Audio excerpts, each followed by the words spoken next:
Mr. Omali Yeshitala. Welcome to the show. Thank you so much for being back. I want to start from the beginning and talk about those that don't know the story. They don't know everything that happened. We had you on after the FBI raid, after you were charged, and so let's go back to what your organization is about, when it started, and why the FBI came after you and what they charged you with. Well, first of all, I'd like to really express appreciation to you and to your viewers and listeners, because I think you were part of the reason that we were able to fill that courthouse where we just went to trial, and you were able for helped us to break out of this kind of information encirclement that had been imposed on us by ruling class media outlets that did not want our story to get out, did not want the world to know what was going on. So I want to express appreciation to you, and I mean that most sincerely. And I am the chair of the African People's Socialist Party. We are a revolutionary organization with our most immediate history stemming from the civil rights movement of the 1960s. I was a member of the Student Nonviolent Coordinating Committee, commonly known as SNCC, and I was a part of the movement. And SNCC, as you know, is the organization that put forward first the Black Power slogan that, and it represented the bridge SNCC did between the anti-racism kind of civil rights movement to the anti-colonial Black Power movement, and the anti-colonial Black Power movement. And that slogan is a demand. Is something that united the struggle of African people in this country with the struggle of peoples all around the world who were fighting against colonialism. It took some of the purely kind of abstraction out of what it is that we were fighting for, as opposed to struggling against racism. You don't even know what the hell that is, and you can't say when you won and what are the objectives in that struggle or anything. And it was usually something applied to making white people like us, and or trying to join into the system of the oppressor, different from colonialism. So I started off in the Student Nonviolent Coordinating Committee in the 1960s. I organized with SNCC, and SNCC came under fierce pressure and oppression. Many SNCC members were jailed. We had attacks by the federal government on a regular basis, and frame-ups were common. Uh, Leotis Johnson, for example, was a member of SNCC who was framed up for possession of a marijuana a reefer in Houston, Texas, and was given 15 years in prison. I mean, it was just a thing that was happening on a regular basis. So, coming out, I soon came to understand that SNCC was not enough. That the Black Power thing was something that we had to pursue, and SNCC couldn't do that. That we had to build toward the actual creating organization for the purpose of capturing political power. Just protesting was not going to do it for us, and so out of that, going to prison as a member of SNCC for having taken down an 8 by 10 mural that was hanging on the wall of the city hall in St. Petersburg, Florida. I tore that down in 1966, and I was given a 5 year prison sentence for having done that. Oh, jeez. And it was a demonstration. It was a protest of how this just caricaturizing African people in the most negative and obscene and humiliating ways, and that we were not supposed to be able to say anything or do anything about it. So after protesting, I tore the mural down. I got a 5 year prison sentence for that. That finally went to the Supreme Court, and the Supreme Court said that if what we said happened really happened, that it constituted double jeopardy because the prison sentence was one for a grand larceny conviction, but the grand larceny was something that I supposedly did because I took property from its lawful owner and intended to keep it by destruction, but I had already been tried and convicted on a misdemeanor charge of destruction of public property. So they actually, the Supreme Court said it threw out the thing and remanded it Mm, back to the state of Florida. Said it was double jeopardy. So the state of Florida said, well, that's not exactly what happened, and they tried me again. So this is now the second time third time I'm being tried for this offense.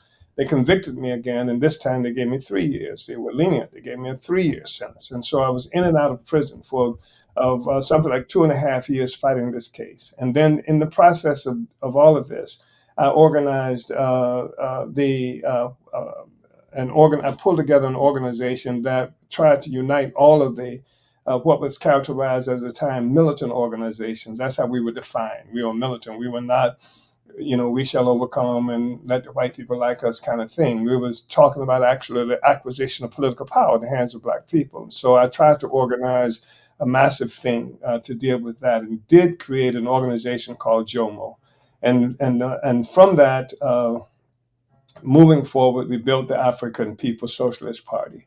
And we built the African People's Socialist Party initially as an organization based in the United States, but it spread to Africa. We're in Africa now. It spread to the Caribbean. We're in various countries in Europe now as well, and throughout the United States. mhm, And we built economic development projects because we define colonialism as the primary contradiction. So, what is colonialism except the actual theft of the production process by foreigners and aliens who've taken away the ability for us to feed, clothe, and house ourselves? And so we began the process of negating colonialism by creating economic development programs. We have something like 51 economic development programs throughout this country. We've transformed northern St. Louis as a part of that process. They call it a food desert, but we brought farmers markets. We brought other kinds of institutions. Uh, et cetera. So we've done that kind of work. And on July 29th, 2022, we were attacked. 7 properties, including my home, the home that me and my wife lived in St. Louis, pre dawn.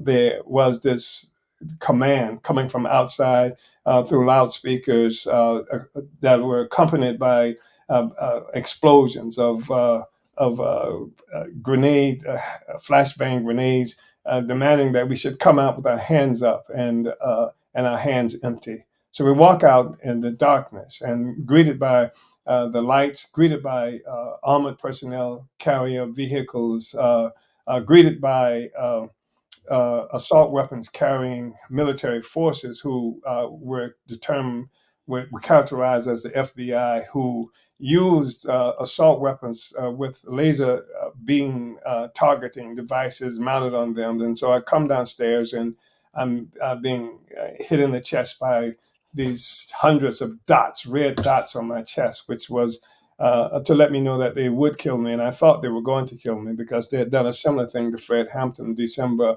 of 1969. So I thought they would kill me. My wife, when she came down the stairs, she opened the door and she was almost hit in the face by a drone that they had sent up into the house. So they had cordoned off sections of our community. They had occupied the porch of the people next door. They had put tape on the doorbell video device of the neighbor next door so nobody could see what it was they were doing. Same time, they had gone to South St. Louis, where the majority of the white people live. And they had attacked our office there. We have a solidarity office there, and which is something that was is occupied by the African People's Solidarity Committee, which is from the Solidarity Front of our party that does work primarily in the white community to win white people to unity and solidarity with the struggle against colonialism and to unity with our demands for reparations. They went there, they knocked down doors, they used battering rams, automatic battering rams, knocked down doors, they broke windows, they put tapes over recording devices so no one could see what it was they were doing. And then they went upstairs to the apartment where Jesse Neville, who became a co-defendant, and his wife were living. They held them at gunpoint as they held my wife and I at gunpoint, and we were handcuffed and zip tied. And then they went to the home of Penny Hess, another co-defendant, and her roommate, Kitty Riley, and they held them at gunpoint. They took devices. They took all kinds of devices. They took things like cell phones. They took laptops. They took iPads. They took anything that might have recording capacity. They actually went into our headquarters in St. Petersburg, Florida, and they took our radio station off the air for a few minutes. They went into our archives where we have 40, 50 years of archival materials there. And took some things from there. We don't know exactly what. They went into our files. They took uh, information pertaining to our financial affairs. They took financial documents, etc. They did all of that stuff, and then, but they did not arrest anybody. And it was 9 months later. For 9 months, we were characterized as unindicted co-conspirators, uh, which was disarming in the legal sense, Hmm. because if we were unindicted, then we had no legal standing. So we couldn't go to court and say, "Hey, these guys are doing these things to us, stop it." And because we had not been indicted, so we had no legal standing. But the world knew who we were.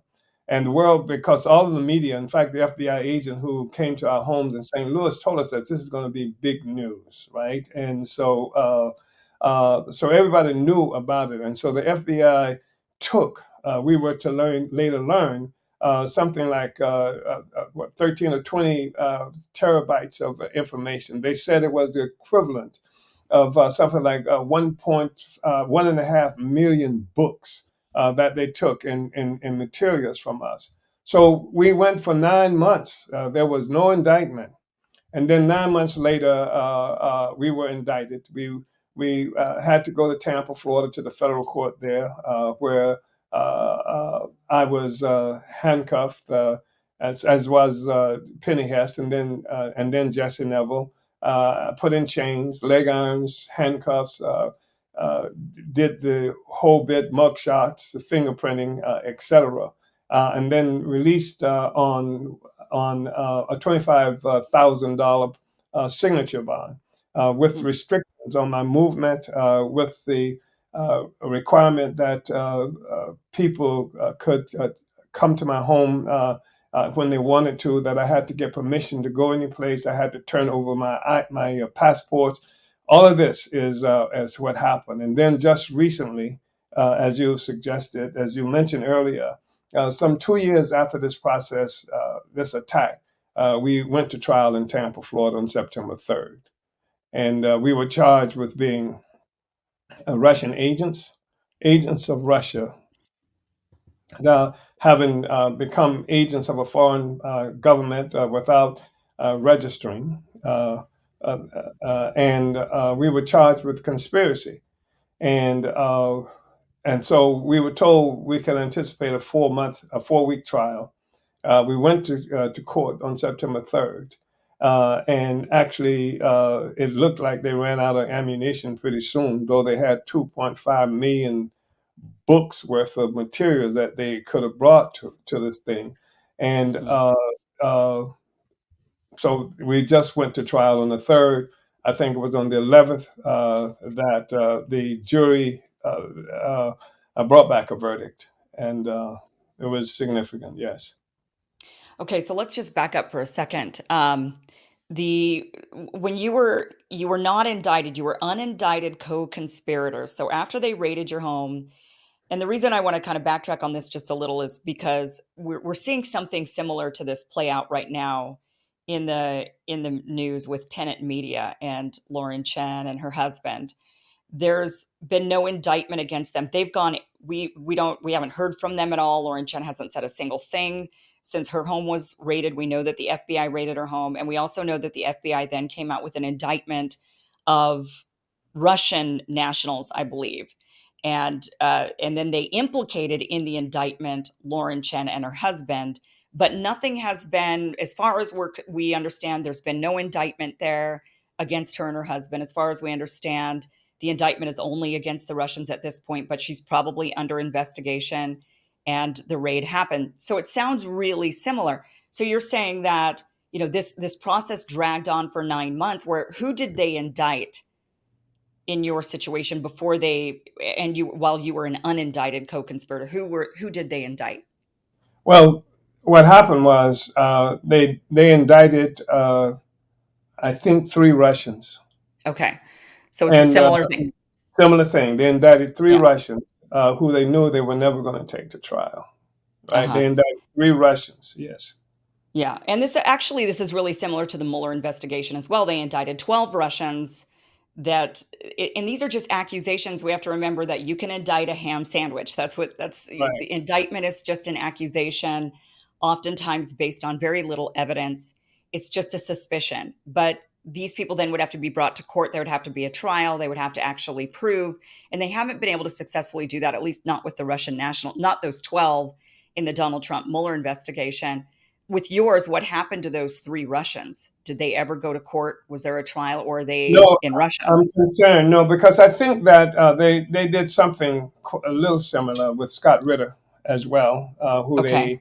they raided his home and got information. They didn't use the battering rams. They didn't use the kind of violence that they used against us. But the thing about it is that it's a serious situation, and we said when they attacked us that this is the canary in the coal mine, that they're Yeah. going to be using this to come at all kinds of people. And Right, we and we're think seeing that that now. exactly, we're seeing that. And I think that the outcome of this attack on us is critical. First of all, obviously, it's an assault on free speech, the right to free speech. And the crime itself that we are charged of, you must remember, is a political crime. This is not a crime that's associated with anybody stealing anything, looting anything, killing anybody, or kidnapping, or sex trafficking, or anything like that. Drug pushing. It's a political crime. So Yeah. the issue is that we have taken stance and made speeches and did and got involved ourselves in political activity that the United States government disapproved of. And the Mhm. origin of the crime itself is political. They created this crime to deal at different times. It's iterations. It's developed over a period of time, but early on, going back to 1919, and the thing about the Soviet Union, which was a real factor that contributed to this, and we've seen other iterations in the 1930s. So this has been a whole developing criminal crime thing, but based on political differences, political objectives, Yeah. and that Well, makes and it. I think it's also important to note that what makes it in particular political is that it's arbitrary when it comes to which country. So they say, okay, well, you're not allowed to do this with Russians, but you can do this with Israelis, for example, which we're seeing all over. We see numerous examples of this. You're allowed to do this for the country of Israel, but you can't do this with Russia. You can do this with um, the UK, for example, can spread messaging, or Germany can spread messaging here in the United States, ironically, but they've selected, and it's arbitrary which countries they're deciding that you would have to register under the FARA Act with. And that is my big beef with the FARA Act is either get rid of it entirely or make it uniform for everybody, where even if you're working, like with the BBC outlet, you would have to register for FARA. But right now they just say, well, if you're working for RT, you have to register under FARA. Or if you're working for the Chinese newspaper, you have to register under FARA. But if you work for, the British newspaper, or the Australian newspaper, or the Canadian newspaper, it's all fine. I mean, and then they could change their minds on that any minute. Whenever a country decides to, when they decide to label a different nation a enemy or an adversary, it's so arbitrary. So that is what, in particular, I think makes this political. Is that, well, it would have been okay, had you just done this with Israel. Well, Or if for had you, Ukraine. If I'd done or it for you, you, or Ukraine, right? it's a very sinister thing that they've thrust us into, and so it's really interesting. It has serious implications over across the board for the right of free speech, but it has particular significance for Black people, for African people in this country, because the notion that's being pushed by the United States government is that when we talked about genocide against African people, it's a criticism that has no validity because the Russians told us to say that. When we talk about the murder of African people in this country, has no validity because the Russians told us to say that. The United States doesn't have to respond to any criticism that's coming from Black people about this historic relationship. This didn't start with some relationship 2014 or 2015 when I went to Moscow, etc. This relationship with Black people started much earlier than the invention of the Russian enemy.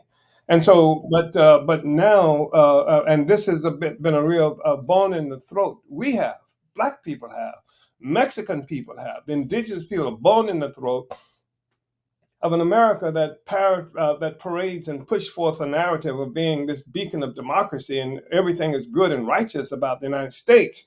When even if you look at the Bill of Rights, which is under assault with this attack on us, and the First Amendment, which is under assault with this attack on us. But when the Bill of Rights and the First Amendment were ratified in 1791, African people were property in this country. It didn't Mhm. apply to us. And so the question of the struggle for democracy and the fight for free speech, the fight for the First Amendment, to fight for the Bill of Rights, Black people historically in this country have been on the forefront of Right. making this because we had to. We had no rights at all. And there were some people, there was a presumption that other people had rights, but there was no presumption. In fact, in 1857, the Supreme Court of the United States ruled in 1857 that Black people had no rights that white people had to respect. That was in 1857. That happened. So our whole history, and of course, it continued to be the case even after the Civil War, where there was a presumption, that now we are supposed to be free. But as recently as, and I fought for this in 1964, a civil rights bill. Why did they have to pass a civil rights bill for Black people? Why did they Mhm. have to pass a voting rights act for Black people? Because my point here is that this is an attack on free speech and the Bill of Rights that across the board. But what for African people is particularly sinister because they deny any legitimate criticism that Black people can make of the Right. United States government about our treatment. So it's Yeah, they're us as saying, "Oh, the Russians told you to say." The Russians made you go yes, out yes, there and complain about the America, treatment. yes, Yeah, I mean, yes. it's just insane. America's wonderful, and it's just the Russians got these darkies out there making these statements and criticism and what have you. So this is an historic characterization. I mean, we've had to sing and say that, yeah, everything is wonderful. Massa Massa dead in the cold, cold ground, and bring mint juleps to terrorists who were murdering us on plantations and stuff like that. We had to act like it was all right. We could never protest. We could never say anything was wrong because America, it challenges the entire narrative and the identity that has been created by America for America to the rest of the world. And a problem here, it's a general problem here, but a problem here is that there's a presumption on the part of the United States government that all they got to do is say Russia, Russia, Russia, black, black, black, and then they have a jury pool that would carry out their mission without there being any evidence of a crime being committed because we're black and because we're associated with Russia. There's a presumption that they take here, and that's extremely sinister and problematic. But it didn't Yeah. work this. I'm happy to say, yeah. Right, it didn't work. So tell us about the evidence that tell us the charges exactly that were against you. Were you facing 2 charges or were there more than 2? Well, it was supposed to be two charges, but really it was one charge that was split in two. We were Okay. supposed to be Russian agents. We were and acting under Russian leadership authority without registering as a foreign agent. All right, Okay. and the other thing is that we were involved in a conspiracy, and but the and this is what's incredible. I really want to say that I have a tremendous amount of appreciation for the jury that we went before, and I have an appreciation for the people because the people were the primary factor here. This is a thing they could not stop. Uh, they brought 14 witnesses. The state did 14 witnesses against us. All of them were employed by the state. They didn't bring a single person. They brought 12 FBI agents, two so-called experts. The experts who could not even say how much money they were getting paid to be experts in this case, right? Mm, And this was something. And then they had FBI agents who, under cross examination, said that there was no evidence of any kind of electoral interference, which is one of the things that the Justice Department put out in this press release that we were supposed to have been done. It was included in the indictment. And the lead FBI agent said there was no evidence that anything like that happened. There was no evidence that we're doing anything different now from all of the stuff they've seen than we've ever done in the history of our existence. This is what their witnesses had to say. And it was still sinister because, as you know, in this kind of case, the prosecution has, in closing arguments, they have the last statement. So they can say anything they want to, and they told a bunch of lies. That concerned me because we were not able to refute those lies or to say anything about it, but the jury saw through it. And this is really incredible because we didn't put on a single witness. What we did is that our lawyers somehow got the prosecution and the court to agree that we could present certain videos, some of which had been introduced as evidence by the prosecution of statements I've made, presentations I've been involved in Russia, Moscow, for example, and other places. And there was other stuff. We could present our newspaper, Brenningsville newspaper. We could present just a host of articles that have written pamphlets, tactics and strategies for liberation. And they said, yes, we could do that. In fact, I came to court prepared to testify. I was going to testify. And then when the lawyer said, we are going to be able to put this in, I don't have to testify. We just let the jury see what we believe in. Let the jury hear me in Moscow. Let the jury hear what I said in Moscow, why I am here, not as a Russian agent, but because my objective is to spread the word to the world about the condition of Black people in the United States of America. And I want mhm. everybody to know it. I'm here to make connections and et cetera, to help people know that, to break out of this encirclement. The jury saw me saying this in Moscow. I was being interviewed in Moscow. I was being interviewed by the anti-globalization movement of Russia, which they said was involved, was my employee. These are the people who they said that I was working for, etc. So they heard me say this. They heard me talking to other media sources in Moscow and doing interviews while that was going. They heard me talking to Puerto Ricans who were also there in Moscow and saying, this is why we're here. This is what we're about. And then they read the Brennan Spear. They read the peak thing that we had on tactics and strategy written in the 1970s. They saw how we were talking about genocide in our newspaper in the 1970s. They saw all of this stuff that was there.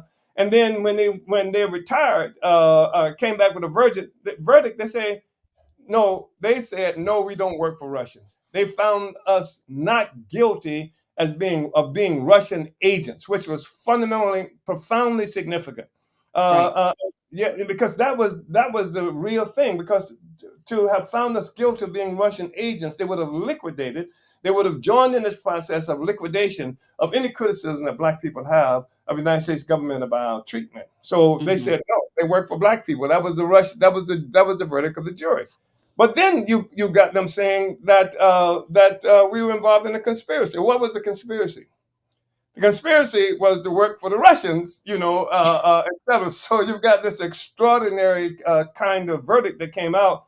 But I think the jury did the best as the best it could do. I thought it was a very intelligent jury, and also I thought this jury was confronted with every day of that trial. That courtroom was packed. We got the largest. We got them to give us the largest courtroom they had, and it was packed every day. And when that jury looked out at that jury, they saw people who looked just like him. They didn't see a single Russian. They saw Latinos.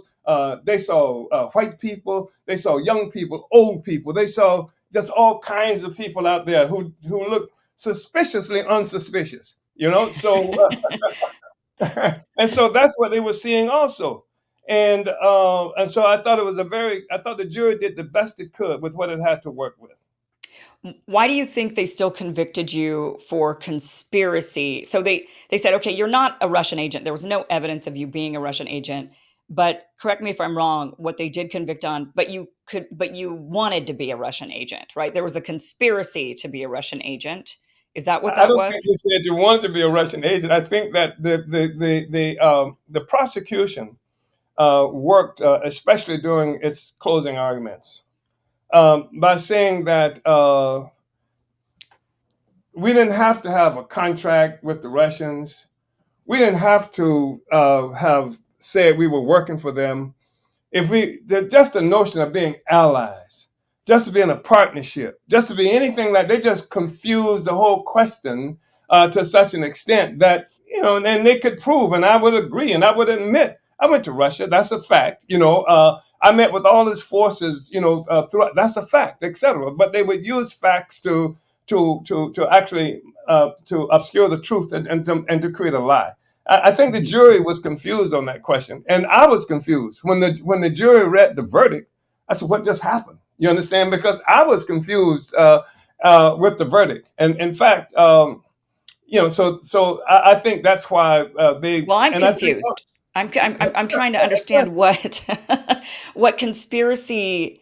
So they said, okay, you weren't a Russian agent, but there was a conspiracy to be a Russian agent. yeah. Um, it seems like that would have been successful, if they, right? I mean, there. I just don't. I guess I don't understand what that is. Like, how do you conspire to be a Russian agent without actually successfully pulling that off? What does that even look like? How do you know someone's trying to conspire to be a Russian agent? I don't understand. So I guess that's and so It's you think extraordinary. that the instructions they were given, that they were when they went to deliberate on this, they said, well, I guess the evidence shows maybe there was this desire or to become a Russian. That's what I guess I'm not 100% certain. Hey guys, this was just a clip of a longer show. Catch the full show by going to KimIversonShow.com. It is free. It airs Monday through Friday, 5 p.m. Pacific, 8 p.m. Eastern. You could go back now and watch this full interview. I highly recommend it. Again, go to KimIversonShow.com. Thank you so much for watching.